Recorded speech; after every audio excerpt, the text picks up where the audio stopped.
Namaste. Let me quickly explain about Jayganga Life Coaching Academy. Welcome to Jayganga Life Coaching Academy. It's under the company's name Jayganga Life Coaching OPC Private Limited. So we do these workshops on life coaching, and we do it for corporates, schools, educational institutions, colleges, universities, and then government offices, business houses, corporate organizations, and then departments, government departments, and you name anybody, we are there. We also do for clubs, social organizations, and all that. Now, when we talk about the corporates or government organizations or offices which are into business, we say that we have to work on our mindsets. Now, if our mindsets are disturbed or if our mindsets are negative, then our results are also going to be negative, and our productivity, our performance, our efficiency, our effectiveness falls down. Now, we also believe that if we change our mindset, our results also change. And we have a lot of potential within us. Every human being is a resource, and that resource is not 100% utilized. We hardly use 10% to 20% because of this negativity or our mindset, which stops us to become excellent and excel in our work. So that's why this life coaching, and we say change mindset and change results, unleashing your hidden potential to shape your destiny. So you have to work on yourself so that you get the best out of yourself. So our website is jayganga.in, and the contact numbers are there, 7735651118, and our office, Mrs. Pooja Rani Sahu, she is the National Programs Coordinator. She will attend and she will be able to give you all the help that is required.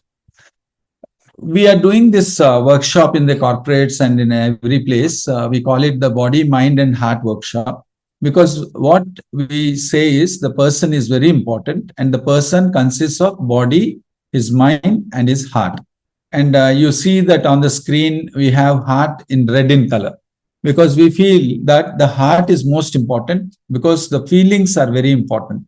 And once the feelings are all right, they are very positive, you are very happy, then automatically your thinking is affected. Negative mind also can become positive if our feelings are good. And similarly, our body will be taken care and we experience good health and will be able to be more productive. So this is a workshop where we rejuvenate the body, mind and heart, namely the three dimensions: physical, psychological and emotional dimension, for an enhanced productivity, efficiency, and effectiveness of our decisions. So we also say that the person is important, particularly human resource department, who is dealing with the human beings. So it's a most powerful resource, and they also have the intelligence and they have the feelings. So the person is very important. Since the project is delivered by the person only, the person is of high importance. And when we talk about the project, we also have to take care of the project apart from the person. And that is why we say work on the person more and also on the project for efficiency in performance and effective decision making. Now, when we say the person, we talk about the body, mind and heart. So that's how we work on the person in the organization in these workshops. We cover different subjects, but before that, let me quickly glance through the human process. What is this human process?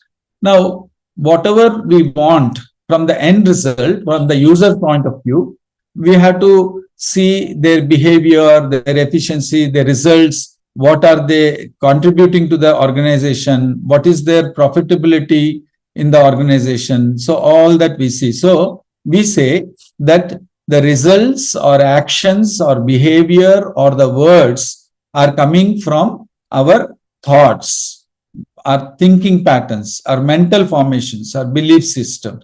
What we are thinking, that only will put it into action or words. But then these thoughts have a root.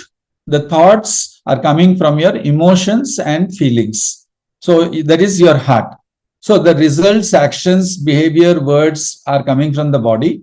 Thoughts, thinking patterns, mental formations, belief systems are coming from your mind. And the mind in turn is dependent on the feelings, emotions and feelings. For example, a person who is very, very qualified, highly qualified and very intelligent, and he has got vast knowledge, but if he is hurt with his fellow beings or fellow executives, then he may not want to do any work with them, and then his entire capacity is brought down to zero because he doesn't want to work. He is not in a position to work because the feelings are a million times more powerful than the thoughts. Then these emotions and feelings are coming from your past decisions and what imprints you carry in your mind and what is the conditioning that you have had in your childhood. So all that is dependent on what feelings and emotions you experience today. So we then go back. These decisions are coming from past hurts and past experiences and past events, particularly in your childhood and before. Now, these past hurt experiences and events are nothing but your past lives, mother's womb, what happened in the mother's womb, the birth traumas which you might have gone through, the fears that you have undergone, they are called the unconscious fears, and what happened in the early childhood between 0 to 6 years. So that's how we work step by step backward. So first in the body, mind and heart workshop, we try to do whatever hurts and whatever feelings and whatever has happened to you after 6 years or maybe in the recent past. But then the past lives and other things, we do it in a different process called the re-scripting retreat, which we work on the early childhood. They're called fundamental childhood decisions and what happened in the mother's womb, the birth traumas and the past life vasanas. Now, let us now come to the aligning with the organization's vision. So what does the organization want? Broadly, it wants the sense of ownership. That is, people who are working for the organization, they should own the organization. They should feel that I am the owner. This is my company. That my feeling and that bonding should be very strong, and that is of high importance. Then we need sense of pride and belongingness to the organization. So I should feel that I am a part of this organization. So that is again, that pride is important. Then we have leadership and excellence in every activity that the executive does. Because even the Lord says that you have to excel in everything that you do. There must be quality in your work. Then there very important is your relationships with amongst the organization executives, your colleagues, your friends, that is in the organization. But we also say that your relationship with your family, mainly your mother, father, wife, husband, children, that relationship is again very important. If that is not all right, then automatically that will be flowing into the organization. Your frustration is flowing into the organization. Thereby your efficiency, effectivity and productivity is coming down. That in turn affects the profitability of the organization and the sustenance of the organization. Now, mutual respect to develop effective working teams. So you have to create bonding amongst the executives because it's not a one-man show. It's a teamwork. So when the teams, then there is not one team, there are several teams in the organization. So at every point, the leader of the organization should form the good team, have a good bond and have values in the team so that there is ethical leadership and there will be ethics in your professional organization to get good results as well. Better communication skills. Then this is again another important area where your communication should be good. Miscommunication is normally the root cause of a falling of an organization apart from relationships. Then this particular workshop which we do, the body, mind and heart workshop, it will work on the experiential learning. That means we conduct a subject, we talk, we lecture, we explain, and then we ask questions. There is a lot of interaction in the communication in the classes, and then we go into an experience where we make them contemplate, we make their body relaxed. So they lie down in Shavasana so that the body is completely relaxed so that they can go inward and experience what they have learned. So that's why it's called experiential learning. And then we are going to enhance leadership qualities. And when we talk about leadership qualities, we totally believe that it is an internal aspect of a person, not the external aspect alone. So we work on the internal leadership qualities. That's why we call it as an internal approach. And shortly, we will also see what is internal and what is external. Now, values and attitude towards productivity and performance. So once we have our values, we'll talk about what the values are. So values actualization, whatever, for example, you talk about gratitude, you talk about forgiving a person. So this should be the internal attributes of of a person, of a leader. So we will work on that, how we can actualize the values. Then managing attitude towards work activities. So your attitude and your mindset towards work also is important. For example, we change mindsets for effective work culture. So we improve the work culture, and then productive interaction for better performance. Now, we have to have the team building and team spirit amongst the people. So we work on that understanding of relationships in a greater depth in our classes. And then we talk about values. All these values are in the internal world.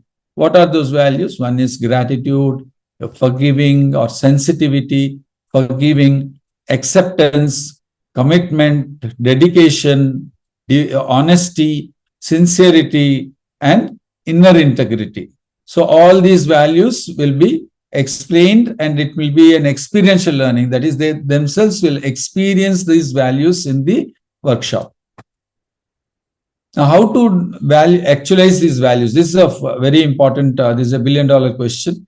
Now, people normally say you should have gratitude, so try to be grateful. That doesn't work. You should see that you are ungrateful. Then there is a transformation which happens in the internal world. So the principles in the internal world are very different, which people normally don't know. So that also will be taught in the workshop. So one should have passion to have values. That's the most important eligibility. One should have they should feel that I should have good values. Second, not trying to inculcate values. That means you should not try to inculcate those values, but see that you do not have the values. So seeing how you do not have the values will be the starting point. And then we make them watch and stay and experience. Now this, we cannot explain it here. It's explained in the workshop in greater depth. We give certain instructions like keep their phones on silent mode and wear loose fitted clothes, because it will be a yoga and all that will be there. So they sit down for a long time. So they must be comfortable. Then they should ask questions during breaks and make notes also. Respect each other's time and don't waste time of others also by delaying, and following the prerequisites, which we will be talking about shortly. And keep all your belongings aside so that they don't disturb you. So then we go to the prerequisites and we talk about Purna Mauna. They have to maintain silence throughout the program so that they go inward. Then we have Alpahara. They have to eat little food. Then there is true listening, that is complete participation, and passion should be there. Prayer they should be doing within themselves if they are believing in God, or if they don't believe in God, they can just seek the energies, the cosmic energies, and then sacredness. I just want to mention here that it's not a religious program, because I mentioned prayer. You might be thinking that we'll be talking about God in depth and we'll be religious, or we talk only about some God or some poem or some guru. Nothing like that. We just tell them to take the blessing so that things will work faster, because normally for any success or anything which we want, we take the blessings of the Lord. But those who are non-believers of God, they can always just seek, and they say where there is a will, there is a way. So let them have the strong will. So that's all. Then we go into the subjects like internal world and external world. We live in two worlds. People think that we are only in one world, but we are living in two worlds, internal and external. And both the worlds are governed by principles. So we have to know the principles. So internal world, normally people don't know, which we will be teaching. So that's where the life coaching really begins. And then the principles for both the worlds are different, sometimes opposites also. Like poles repel, unlike poles attract. That is for the external world. Whereas in the internal world, Like poles attract and unlike poles repel. That's exactly the opposite. Similarly, you have to be positive for the external world. But in the internal world, if you're positive, you are actually losing because you have to see your negative side. As I said, that in the internal world, if you are not grateful, see that you are ungrateful, then automatically there is an emotional shift. Maybe there are tears, there is a change, and then that will be the power within you which will drive you into success. So some examples are effort and being positive in the external. You have to be putting in effort and being positive in the external. In the internal, you have to be silent or just become aware and see the negative in the internal so that there will be a positive shift. Then we have internal world versus external world. Every problem has two problems, internal and external. First handle the internal and then handle the external. So in-depth study will be there in the workshop. If time doesn't permit, handle the external first and then the internal. So we go into different examples like internal acceptance. If you have lost an item, then accept it internally, whereas externally you have to search for the item. People think that, okay, I have accepted and I don't search. No, that is the wrong understanding. So a lot of misconceptions will be removed in the workshop, and internal forgiving clubbed with external punishment. So if you have somebody has hurt you, yes, you have to forgive, otherwise you will be the sufferer. Whereas externally, a punishment may be required, which has to be given. So otherwise, people will go, they will take you for a ride. Now, how to forgive? There are 3 steps in this. We will, in depth, we will take them through an experience. This itself is a very long session for maybe 2 hours. Now, watch your thoughts, stay in the hurt and experience the feeling. Then forgiving is natural. So, you don't have to forgive. If you do these 3 steps, automatically forgiving happens. How? We'll have to go into the workshop and go see. Then we work on the 6 ego games. This is about ego management. You have to we are trying to dominate others, refusing to be dominated by others. In every relationship, I am always right. In every discussion, you are wrong. And then you always keep giving an explanation and a justification and covering up your image. And then we all the time are protecting our image. In every thought, in every action, in every thinking, we are always thinking about defending ourselves. So these are the 6 ego games. Then we talk about ego plus position is equal to positionality. So these are very, very interesting and very powerful topics whereby the ego, they will realize, and lot of conflicts and struggles and fights and not doing the work because of hurt or destroying the work or destroying the organization's property also sometimes are all avoided in just understanding the 6 ego games thoroughly. So this is also a part of the body, mind, and heart workshop. Then we talk about the fear and insecurities. So we just see how it's not a snake, it's only a rope. Visualize the worst that is happening. So these are all different things which we'll be doing when we are handling the fear. We have to go through the experience of fear. People are normally avoiding the thought of the fear. So that we have to remove it by experiencing the fear. Now that takes some time. So we'll do that depending on the time availability. This is a subject of a next level program called the re-scripting retreat, because there are a lot of unconscious fears which we need to do. And it consumes a lot of time to remove that fear. So we will just touch upon it in the body, mind, heart workshop. But the in-depth program of fear or even childhood conditioning and birth traumas and past lives, we do it in a 3 days re-scripting retreat.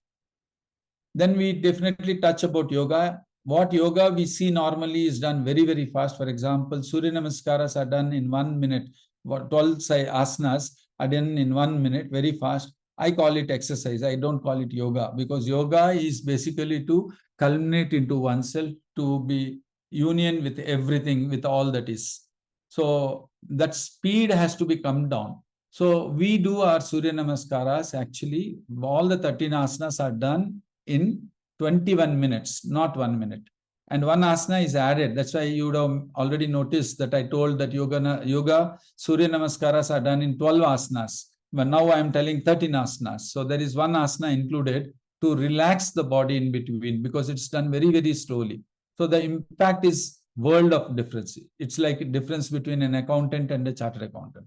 There's a lot of difference between the normal things, normal asanas which are done today, and what they are, how they are supposed to be done.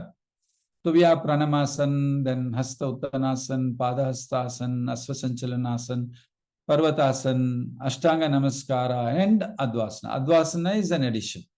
Then we go back to Bhujangasana, and then we go to Parvatasan, Asvasanchalanasana, Padahastasana, Hasta Uttanasana, and Pranamasan. And we also teach them a couple of more asanas to do, so that can take care of their daily routine. Then we touch upon basic touching about the mind, the conscious, subconscious, and the unconscious mind. We deal with this in a greater depth in the 3 days re-scripting retreat, which will be a second level program for them. Then we talk about the unconscious mind, which consists of, as I already mentioned, fundamental childhood decisions, 0 to 6 years. Then we have birth traumas, 9 months pregnancy period. During those 9 months, what happens? There are again 4 stages in that. So that's all quite a subject. And 3, we do the past life vasanas. Then we work on the chakras, the 7 chakras which are there. We talk about the nadis, the Ida Nadi, Pingla Nadi, connected to the moon and the sun, and how they are affecting your mind, breath, and Kundalini, how it is affecting the energies. So through the Prana Shaktis, we'll be working on. There are 6 bodies, the Shatakosha, which are called. They are the Annamaya Kosha, Pranamaya Kosha, Manomaya Kosha, Vijnanamaya Kosha, Anandamaya Kosha, and Karmamaya Kosha. Now, all these bodies have to be taken care properly. So at least they should get a knowledge of what these are and how they have to take care. That will at least bring an awareness to them to take care of their bodies properly, which they are not, because they are going off their track and they're going off their mind, and they're doing so much of work, or they are getting into so much of stress, which is totally unnecessary. So these chakras will also, the chakra meditation or the chakra dhyana will also help them to stay more focused, to handle different emotions within them. So each chakra is connected to a particular emotion, particular energy center in the brain, and it works. So we do a very deep chakra dhyana. This should be normally done under a guru's guidance. So I will take care of that, and we do this dhyana. They're totally relaxed. They go into a different state of mind, and they're very, very relaxed. This is the most important part of the workshop towards the end. Then we go into also realization of vision, what they want. Suppose you are expecting something in the organization, they can actually, through certain prayers and drawing of cosmic energy, they can make things happen. Even the impossible things can be done. That's the power of the visualization. It's called creative visualization with the help of the divine. Then drawing of universal cosmic energies. That's the divine energies you may call, cosmic energies you may call, healing energies you can call, their universal energies. So how to draw, they will learn that art. And then making impossible things also happen through their prayers and this realization of vision.